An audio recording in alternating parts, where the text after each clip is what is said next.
U.S. Army evaluates aerostats for counter-drone role.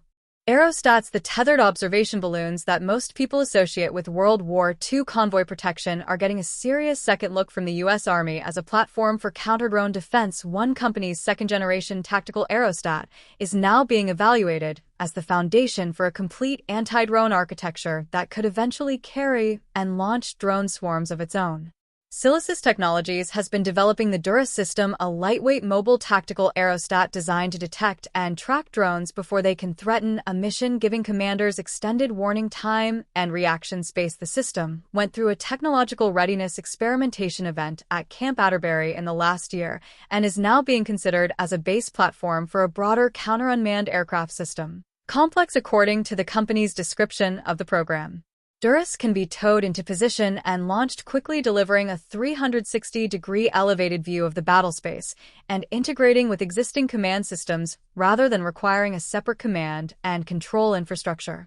The case for aerostats in counter-drone operations is straightforward. Once you stop thinking of them as relics, an aerostat tethered at altitude has persistent presence that no aircraft can match at comparable cost. It stays up as long as the mission requires, doesn't burn fuel, and doesn't fatigue a crew. Height translates directly into radar and sensor range, meaning a system like DURUS can see incoming drones at distances that ground-based sensors with the same aperture cannot reach, providing the early warning buffer that is often the difference between a successful intercept and a drone that gets through. The 360-degree coverage eliminates the dead zones that ground-based radar installations create through terrain masking, a persistent problem in the kind of complex environments where counter-drone defense is most needed.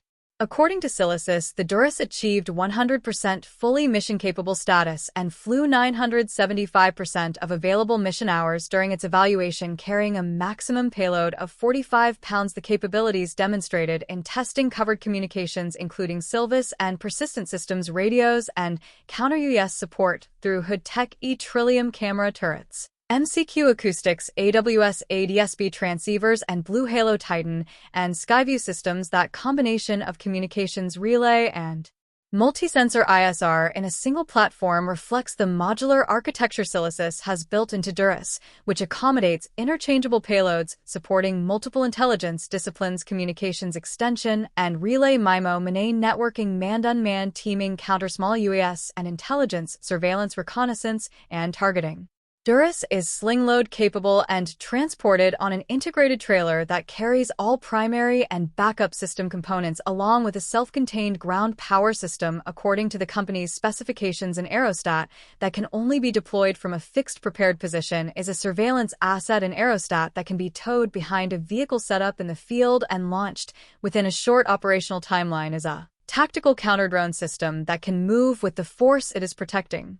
The evolution of the DURUS concept beyond counter-UAS defense into an active offensive capability is where the program becomes genuinely novel. Silicis is developing a variant that transforms DURUS into a mothership capable of carrying and releasing swarms of attack or reconnaissance drones, using the aerostat's altitude advantage to position a drone group closer to the adversary before launch, and then serving as a communications relay to maintain stable links at extended range. As the swarm operates, launching drones from altitude gives them a range and endurance advantage over ground launch systems because they start with altitude energy rather than having to climb from the surface, and a tethered relay platform overhead provides persistent communications coverage that drone operations at extended range often lose when flying close to the terrain. That concept has real-world precedent. Ukrainian company Aerobavna, which the defense blog has previously reported on, has been implementing similar approaches operationally in the war in Ukraine, where aerostat-based drone delivery and relay concepts have moved from theoretical development into field use. Ukraine's war has repeatedly served as the proving ground for drone warfare concepts that the U.S. military is now evaluating in exercise environments, and the appearance of aerostat-based drone mothership concepts on Ukrainian battlefields gives American military planners a real-world reference point for what the DURUS architecture could deliver if fielded at scale. The U.S. military's use of aerostats has been a consistent thread through recent conflicts that rarely receives the attention it deserves, from persistent surveillance platforms over forward operating bases in Afghanistan to airspace monitoring in the Caribbean-sensitive region. Aerostats have provided capabilities that no other system at comparable cost can replicate. Their return as a counter-drone platform and potentially as a drone delivery mothership reflects a broader truth about military technology. The physics that made aerostats useful in 1944 still apply in 2026, and a platform that puts sensors or weapons at altitude for a long time at low cost will always find a mission.